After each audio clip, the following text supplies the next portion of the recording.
实测国际牌17公斤洗脱烘新机的操作。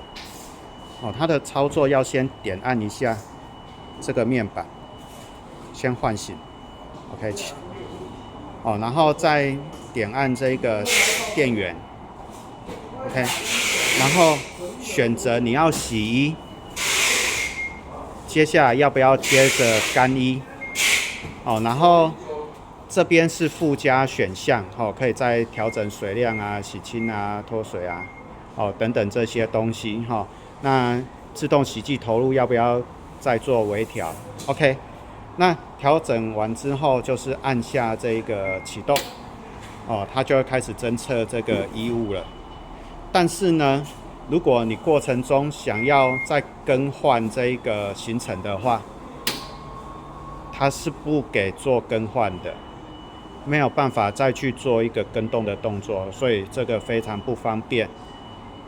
你要怎么样重新选择呢？你只能够关机 ，OK， 整个重来。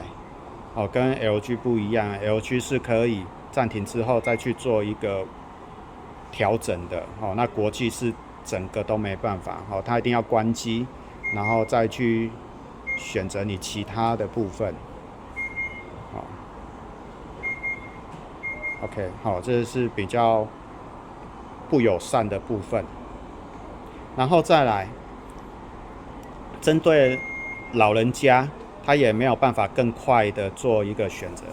像 LG 可以2键启动嘛，那国际牌它没有办法快速启动，电源打开，然后没有启动按键，所以你一定要再去按下洗衣，看要不要加干衣，然后再按下这一个启动，它才有办法。会再多出一个选择的步骤，强制你一定要选。这是另外一个对长辈可能没有那么快、没有那么友善的一个快速启动。它没有。